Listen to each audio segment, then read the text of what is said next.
Renungan Harian 28 Desember dari buku This Day in Baptist History 2 dengan judul Pelajaran dari Pahlawan Misionaris.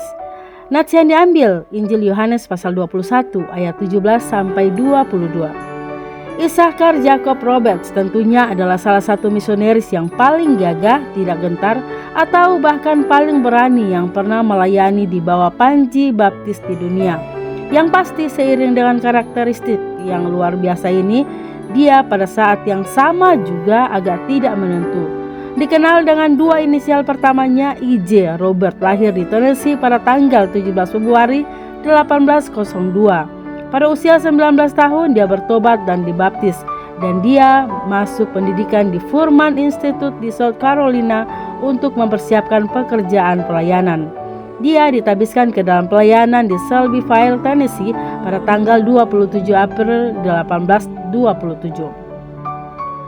Robert menetap di Mississippi, di mana dia memiliki properti yang konon bernilai $30.000.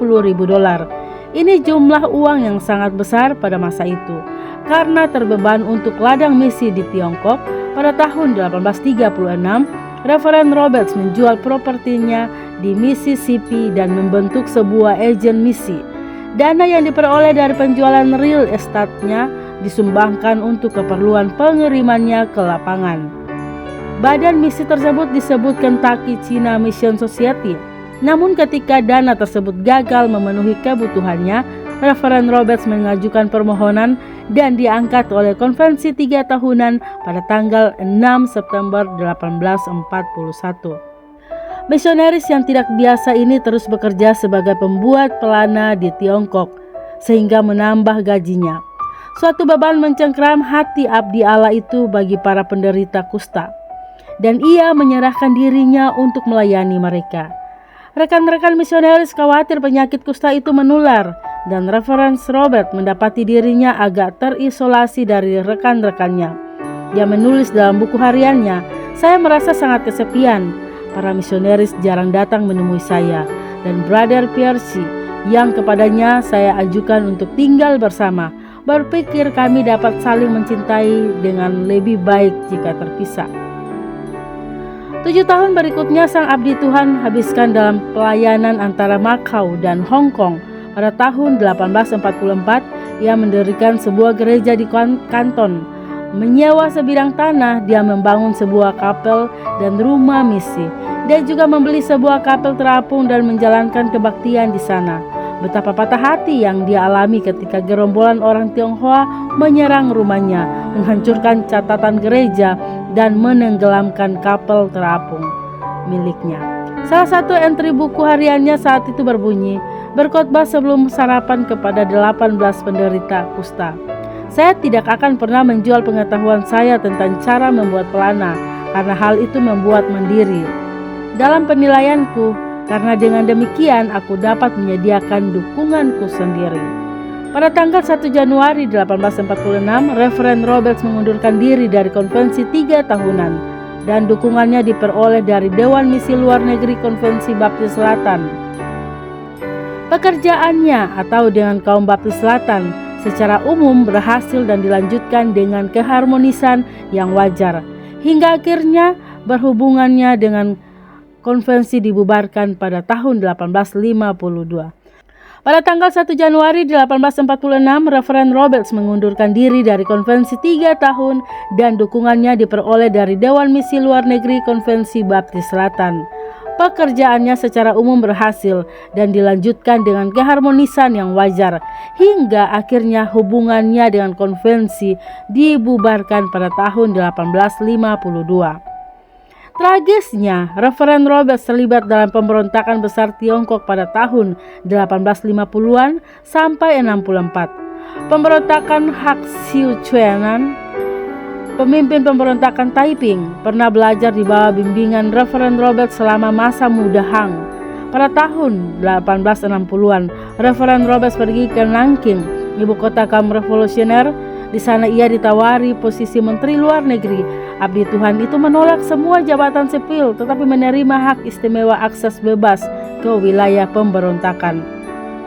Pada waktunya menjadi jelas bagi Reverend Roberts bahwa murid lamanya itu sudah gila. dan dia melarikan diri dari Nanking, nyaris tidak lolos dari kematian dan tiba dengan selamat di Shanghai. Tentu saja dia mencela para pemberontak sebagai perampok, dan misionaris aneh itu kembali ke Amerika Serikat pada tahun 1866. 5 tahun kemudian, E.J. Roberts meninggal di Upper Alton, Illinois pada tanggal 28 Desember 1871. Seperti yang diduga, dia meninggal karena penyakit kusta. Ketika waktu kematiannya tiba, dia berkata kepada pelayannya, "Saya tidak akan sampai 5 menit lagi di lembah yang gelap." Pengasuhnya bertanya, "Bisakah kamu melihat ketinggian di baliknya?" Dengan penuh penekanan, hamba Tuhan menjawab, "Mereka sangat terang sehingga mata ini tidak dapat menatapnya sampai nanti dipersiapkan untuk melihat." Menurut perkiraan saya, E.J. Roberts adalah seorang pahlawan misionaris, namun banyak pelajaran yang dapat dipetik dari kehidupannya. Pertama, para misionaris yang mampu menghidupi diri mereka sendiri dan karenanya tidak memiliki akuntabilitas bukan selalu merupakan berkat terbesar. Ada kebijaksanaan dalam nasihat dari orang lain. Kedua, para misionaris dan juga gembala sebaiknya menghindari politik.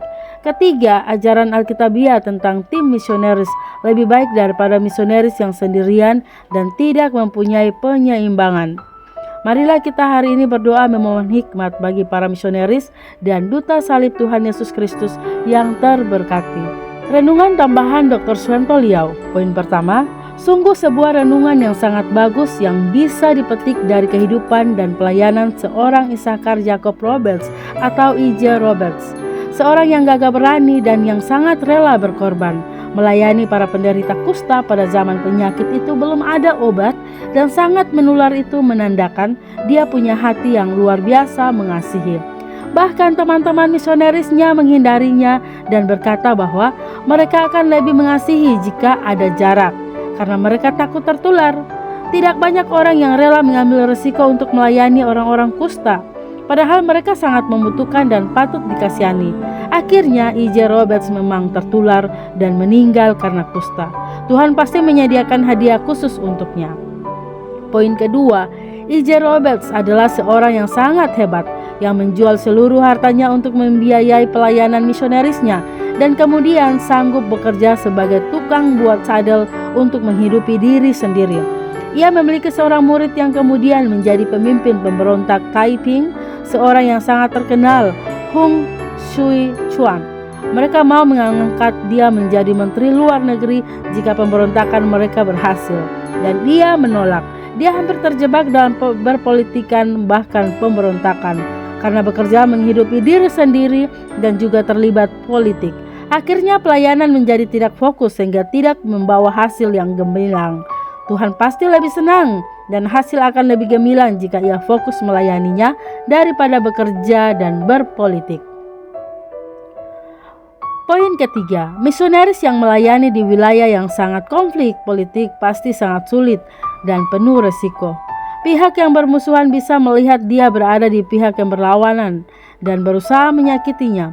Kapalnya yang dipakai sebagai kapal terapung dihancurkan kelompok tertentu. Itulah yang Rasul Paulus maksudkan agar kita berdoa untuk keadaan negara di mana kita ada, agar keadaan damai. Karena pergolakan sekecil apapun pasti akan menyulitkan usaha pemberitaan Injil. Sekarang di Indonesia kita sedang menghadapi pesta demokrasi, yaitu pemilu presiden dan legislatif yang ditetapkan pada tanggal 14 Februari 2024. Mari kita doakan agar situasi tenang dan damai, agar kita bisa hidup tentram dan bisa memberitakan Injil dengan tak terusik. Demikian renungan hari ini 28 Desember bersama saya Lina Dadi. Tuhan Yesus menyertai dan Maranatha.